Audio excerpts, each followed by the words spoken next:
All right, welcome into Market Day Report. I'm Scott Shellady, otherwise known as the Cow Guy, and I'm glad to be here.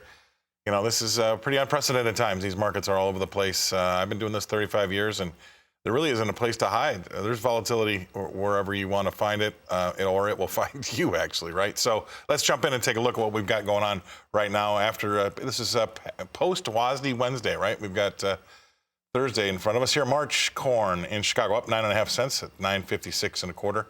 That's about 6 cents off the highs and decently off the lows. So May's up 9 cents there at 6.55 even. So we got a decent corn board, right? Soybeans, let's see what's going on there.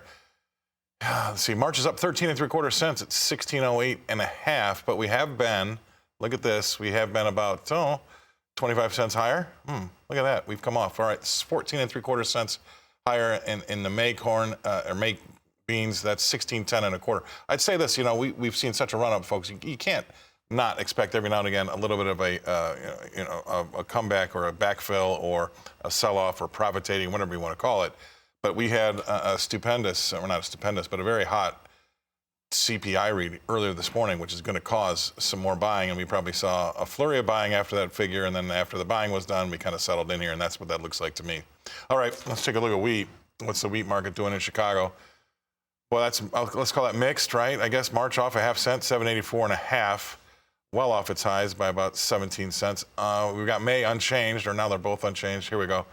They're all over the place here. A half cent higher in May right now, 7.91 1/2. I'm not going to try to explain everything on the way down here. Let's see hard red wheat in Kansas City. That's off 2 3/4 cents at 8.12 1/4. About, 18 cents off its highs. 2.5 cents lower in that May contract in hard red wheat, 8.14 1/2. Okay. Spring wheat in Minneapolis, what's that look like? Got a little better board, 3 1/4 cents higher in the March. May's up 3 cents. March stands at 9.57. May stands at 9.53. Let's take a look at cotton before we get our guest analyst in here. Cotton's quietly off by 17 points to 126.26. We've got almost a 2 cent range over there too, so that's not too bad. All right, let's bring in Steve Wagner from CHS. Steve. Okay, post WASD, I just ran off a bunch of numbers for you. The ranges are pretty big today. What say you? How's that sound? No, top's not in, I'll say that. I mean, this is a market that's run by money, and the money is just getting started. It's not a fundamental issue. It's an inflation issue, and you need to starve that engine, and we have not done that. So are you seeing what I'm seeing, a lot of the Wall Street money coming to hedge inflation because they're worried about what may be happening, especially after today's CPI number? Exactly. That money is looking to keep pace with the rate of inflation, and commodities is their go-to instrument. They'll load up as heavily as they can, and until something says otherwise, that's going to be the way we have to trade this market. I look at it now. You broke through $16. The old high from last year now becomes your next target. You've got to figure we're going to at least take a shot at 16.80. Right.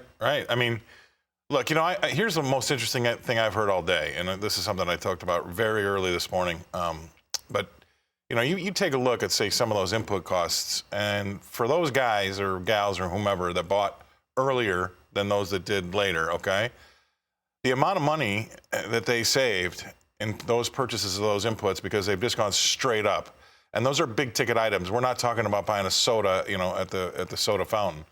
Those are such big ticket items. The money that they saved probably is going to be a lot better than had they put that money in the stock market, right? And I talk about the stock market every day.